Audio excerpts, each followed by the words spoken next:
Philip again, and I'm gonna show you my family. Ini foto keluarga saya.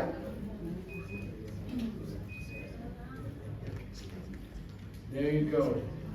Right, so here's my family. My wife Joanne, Ada istri saya, Joan.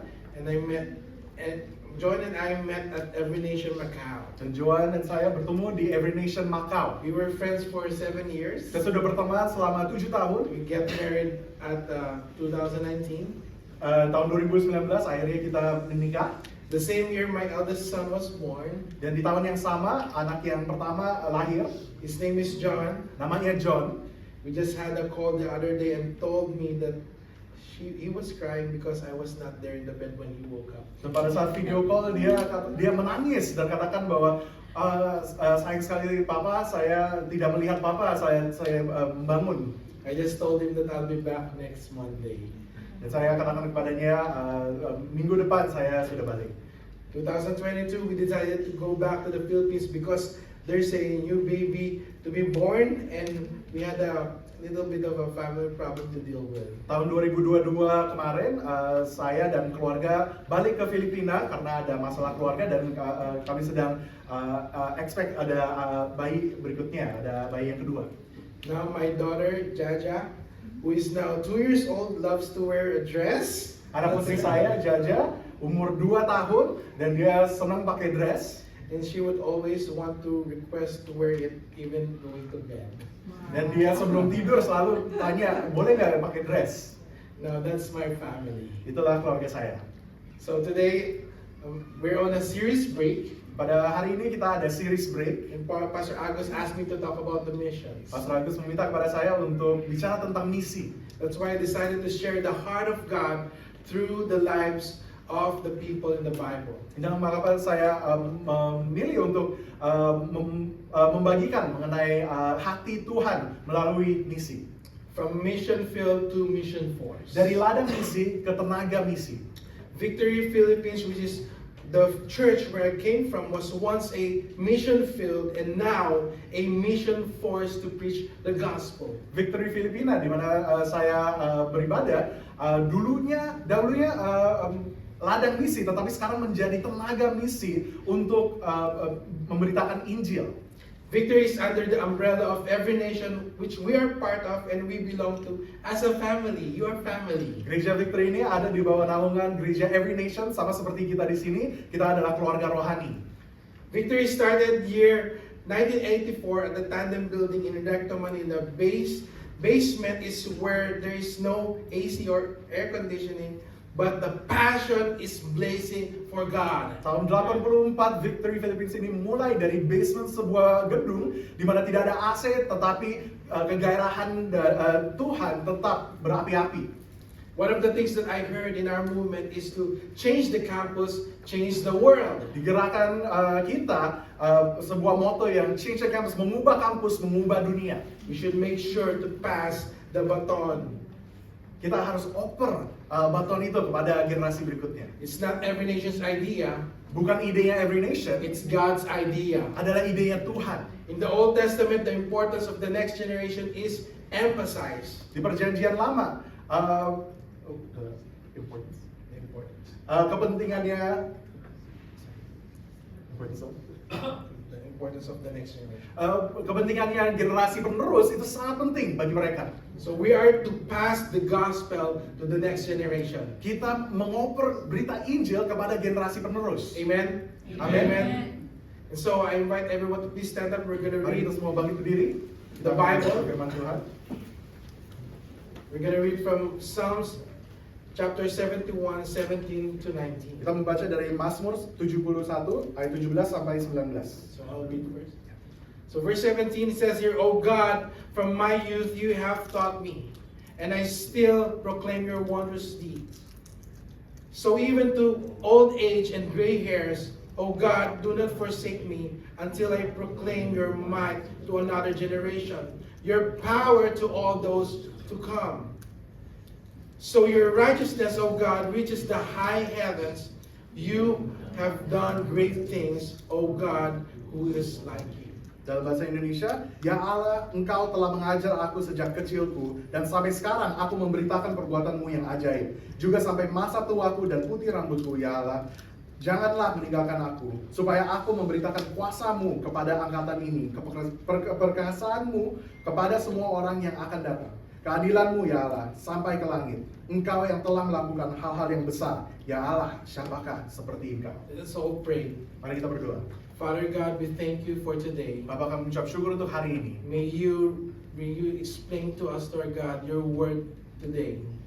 Tuhan, kami berdoa Engkau menjelaskanlah Tuhan. Ajarlah kami firman-Mu pada hari ini. Holy Spirit, speak to us. Roh Kudus, bicaralah kepada kami. May you help me speak the truth of your word Tolong saya untuk And that's so memberitakan firman-Mu. so that we can get your heart to the campus, to the next Agar generation. kami mendapatkan hati-Mu untuk pelayanan kampus dan untuk generasi We penerus. praise you, God. Kami memuji Engkau. In Jesus' name we Dalam pray. nama Tuhan Yesus. Amen and Amin. amen. Before you take your seat, Sebelum Anda ambil tempat can you duduk turn to saudara, the person next to you katakan kepada orang and sebelah saudara, say, something good is going to happen to you sesuatu today. yang baik akan terjadi pada kamu pada hari ini. Right, you can sit down. Silakan ambil tempat duduk saudara. The background of what we read a while ago from the Psalms. Latar belakang dari pasal apa yang kita barusan baca, The book of Psalms is the Bible's longest book kitab Mazmur ini adalah kitab yang paling panjang, yang paling banyak isinya.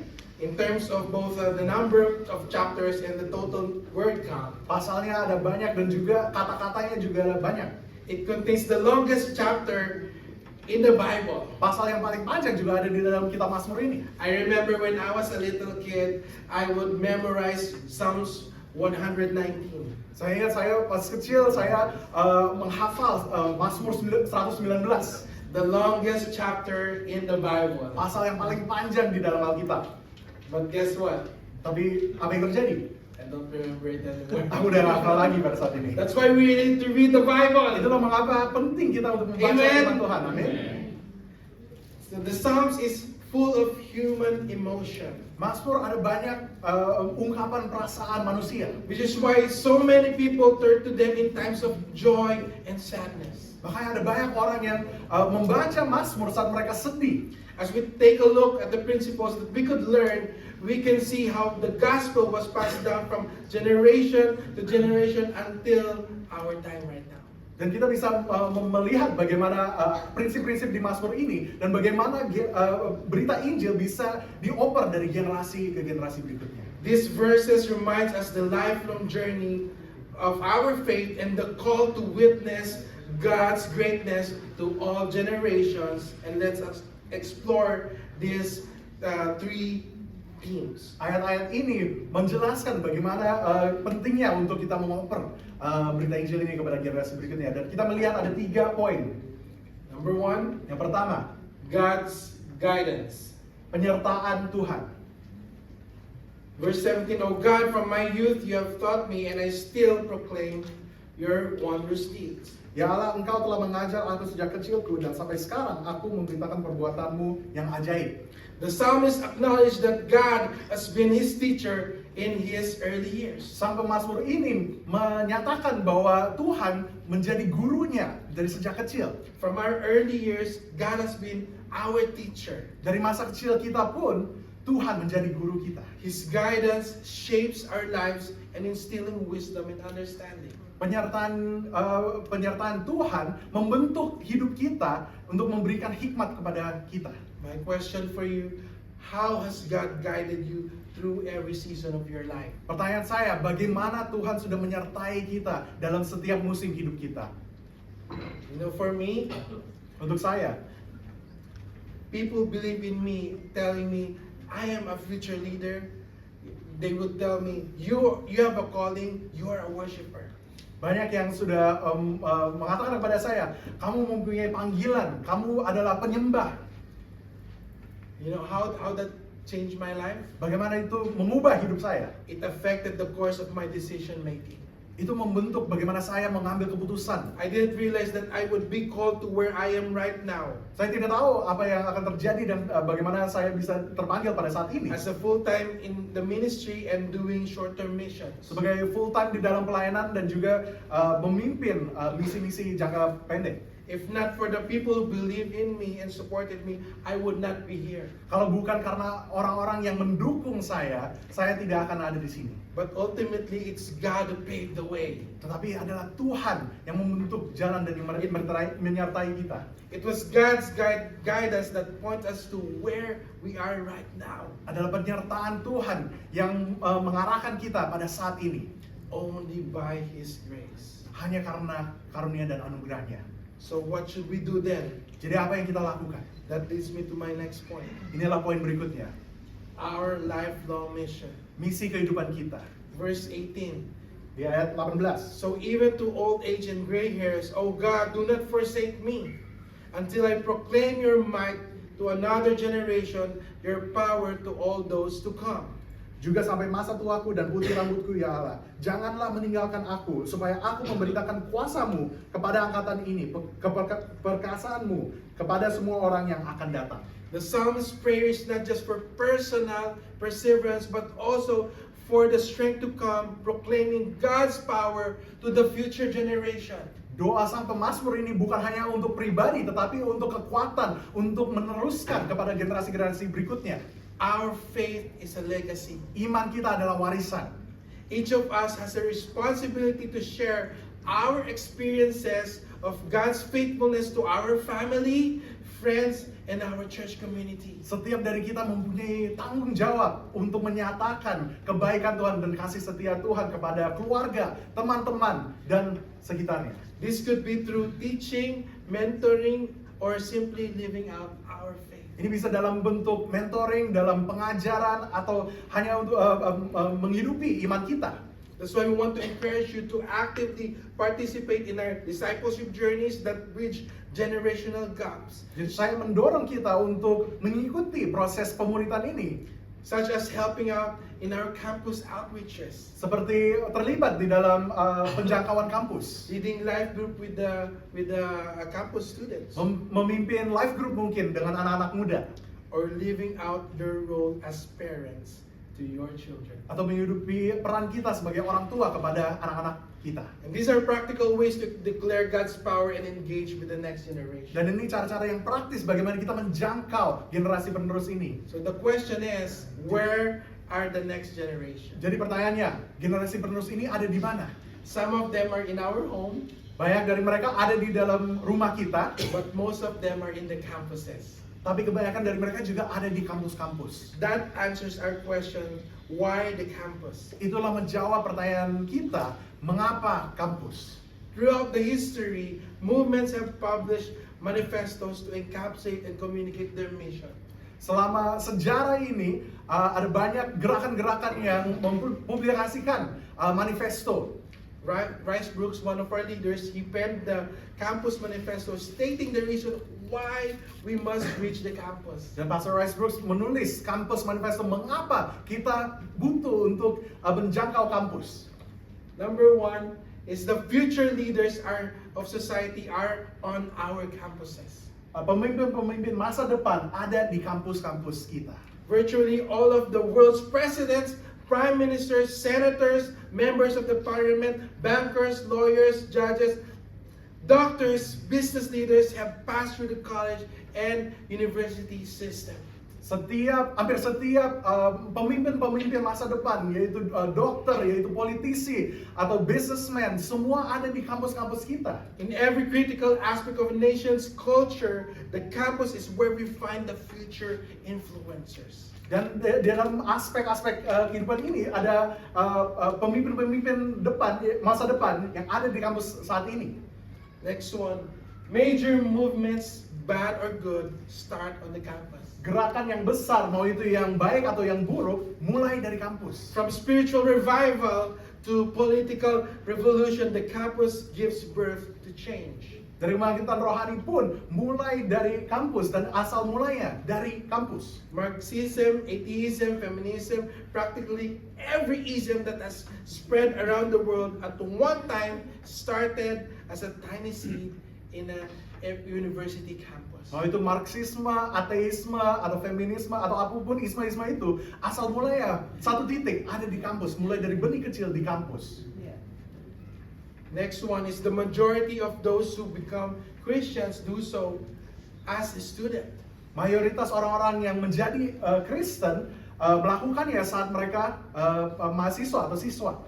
Countless studies continue to confirm that the most people surrender to Christ is before 25 years old. Banyak studi-studi yang mengatakan bahwa banyak orang Kristen memutuskan untuk menjadi Kristen sebelum mereka umur 25 tahun. And many of our current leaders Dan banyak dari pemimpin kita pada saat ini responded to the gospel before they turned 25 years old. menjawab berita Injil sebelum mereka umur 25 tahun. That's why we have to double time to reach out in the campus. Itu Amen. mengapa kita harus akselerasikan gerakan kita di kampus. Next one. International students impact their nations. Siswa internasional berdampak di dalam bangsa-bangsa mereka. International students represents the top 1% of the students in their home nations. Siswa internasional mereka adalah 1% di negara mereka. Many of those students come from nations that restrict or ban the gospel. Banyak dari mereka datang dari negara yang tertutup. By reaching them while they're on the campus and sending them home with the gospel, we can broaden the gospel's reach in the world. Saat kita memberitakan Injil kepada mereka dan mereka membawa berita Injil itu ke negara mereka, kita menjangkau negara mereka dengan berita Injil. Not only the international students, so the value on the campus become the values in society. Nilai-nilai yang dari kampus menjadi nilai-nilai di keadaan sekalian kita. The philosophy, morality, and ethics taught by the professors on university campuses slowly but surely work on their way in public policy, media, and education. Filsafat dan pengajaran dari dosen-dosen di kampus saat ini akan menjadi nilai-nilai di dunia politik dan di pemerintahan kita. These ideas and values become preserved for decades through the legislation, education, music, and movies, and you can see there in our society nowadays. Dan nilai-nilai ini kita akan melihat di media-media sosial, di media film atau musik atau apapun itu. Next one is the most available and trainable groups of people are on our campuses. Orang-orang yang paling bersedia ada di dalam kampus kita. Come on, where are the students here? Mana mahasiswa di sini? Well, available. Ini orang-orang yang bersedia. So, since they have few obligations, students have few limitation to following Christ Karena and mungkin- serving Him boldly. Karena mungkin belum banyak tanggung jawabnya, mereka bersedia untuk melayani Tuhan dengan seluruh hatinya. The campus is not only the source of the next generation of businessmen, government or educational leaders, but it is also where we can find the next generation church leaders and cross-cultural missionaries. Kampus bukan hanya sumber di mana ada business leader masa depan, tetapi juga pemimpin-pemimpin gereja juga mulai dari kampus. Amen. Amin. When we reach a student, we also reach a family. Saat kita menjangkau mahasiswa, kita juga menjangkau keluarganya.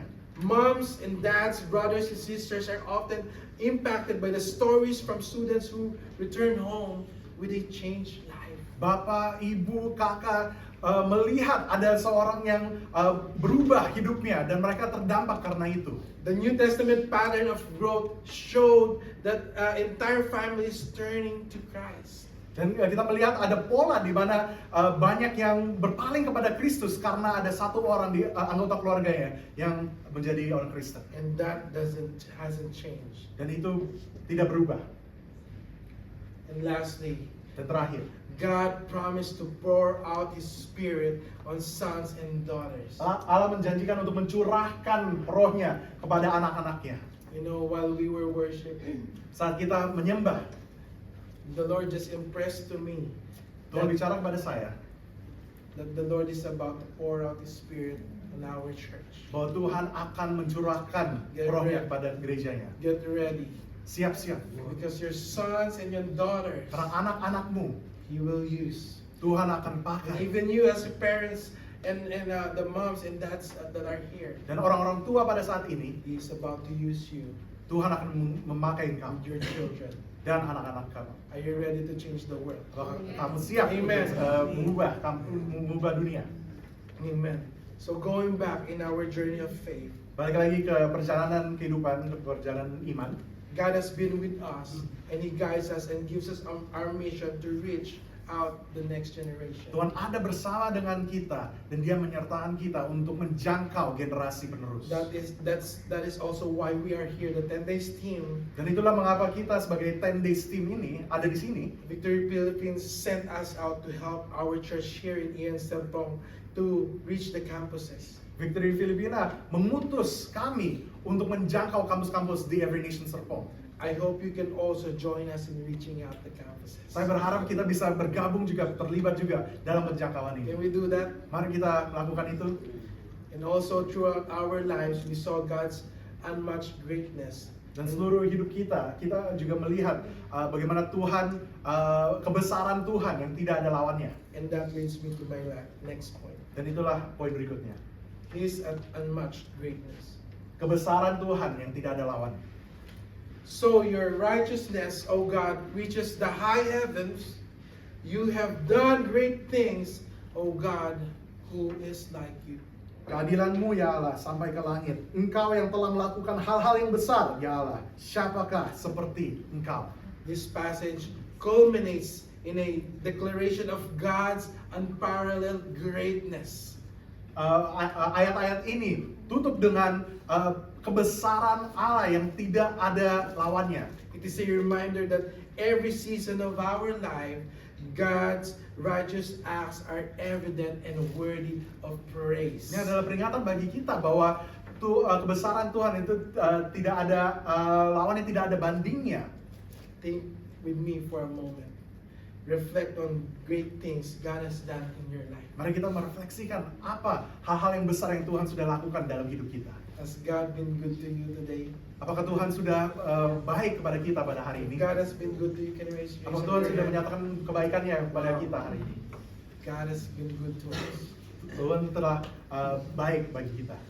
And that is why we need to respond to God, to His mission. Dan respon kita adalah untuk meresponi hati Tuhan untuk misi. My testimony, Kesaksian saya I grew up in a Christian family, saya besar di keluarga Kristen. and my father was a pastor. Dan bapak saya adalah seorang pastor pendeta. We started with one church, Mulai dari satu gereja. and later on move on from one church to another because our heart is to help out small churches. Dan nanti pindah-pindah dari satu gereja ke gereja yang lain karena hati kita adalah untuk membangun gereja-gereja kecil. Growing up, we found ourselves into different churches. Dan saat besar kita melihat bahwa kita ada di gereja yang banyak, yang berbeda. But my father's heart is for us to have one church. Tapi ayah saya hatinya adalah untuk di satu gereja. Fast forward when I went abroad, Dan kedepannya juga saya keluar negeri. I was connected to one of our Every Nation Church in Macau. Saya connect dengan Every Nation di Macau. I was discipled there. Saya dimuridkan di situ. I got the call to go full-time to ministry as a cross-cultural missionary. Dan saya dapat panggilan untuk menjadi misionaris lintas budaya. 2022, Dan tahun 2022, my father died because of a heart failure. ayah saya meninggal karena ada masalah jantung. Because of that, my family experienced depression. Dan karena itu keluarga saya mengalami depresi. They can't move on with life. Mereka tidak bisa berjalan dalam hidup ini. And that's the main reason why me and my wife decided to go back to the Philippines to help them out. Dan itulah mengapa saya dan istri saya memutuskan untuk balik ke Filipina untuk membantu mereka. Finally, my family is with me. Dan sekarang ini akhirnya keluarga saya ada bersama dengan saya. They were discipled now and ready to make disciples. Dan mereka sudah dimuridkan dan mereka siap untuk memuridkan lagi. This is my family. Ini adalah keluarga saya. This is the reflection of God's goodness and faithfulness. Finally, we are together as a family. Ini mencerminkan kebaikan Tuhan dan kasih setia Tuhan. Akhirnya kita ada bersama dengan keluarga lagi. They just finished Victory Weekend last July. Barusan melewati Victory Weekend Juli lalu. It is a journey of prayer and standing on God's word. Dan ini adalah perjalanan doa dan berdiri di atas firman Tuhan. Would you believe with me that you will go to church with your family? Apakah saudara percaya bahwa saudara akan datang ke gereja dengan keluarga saudara? Would you believe that? Apakah saudara percaya itu? You want that your family will be with you, Apakah saudara ingin keluarga saudara untuk ada bersama dengan saudara? doing God's purpose in your life, Melakukan tujuan Tuhan di dalam hidup saudara. doing God's calling. Melakukan panggilan Tuhan. You know, the lesson that we can learn from here is that God's desire is for the mission to continue from generation to generation. Hati Tuhan adalah untuk misi, untuk berjalan dan berlanjut dari generasi ke generasi. Yes, my father died, but it did not stop me from doing the mission. Iya, ayah saya meninggal, tetapi itu tidak menghentikan saya untuk melakukan misi Tuhan. Because the mission will continue. Karena misi itu akan berlanjut. It was God's heart to continue from generation to generation. Adalah hatinya Tuhan untuk ini berlanjut dari generasi sampai ke generasi berikutnya. From the very first, it was God's idea. Ini adalah idenya Tuhan. We will go there and reach out to the next generation. Kita akan pergi dan kita akan menjangkau generasi penerus. Because this is God's mission for all of us. Amen. Karena ini adalah misi Tuhan bagi kita semua. Amin. Lastly, Yang terakhir, God's guidance and His, penyertaan Tuhan and His much greatness compels us to do His mission. dan kebesarannya mengutus kita untuk melakukan misinya, To declare His power to the next generation. untuk menyatakan kuasanya kepada generasi penerus. May we take up the mantle of faith, sharing our stories and God's deeds with those around us. Mari kita beriman dan membagikan kebaikan dan kebesaran Tuhan. Nah, apa yang Dia telah membuat untuk kita, Our family, our pada keluarga kids, kita, pada anak-anak kita. maybe you're an uncle or an auntie. Mungkin di sini ada paman atau tante. You can reach out to your family. Jangkaulah keluarga saudara.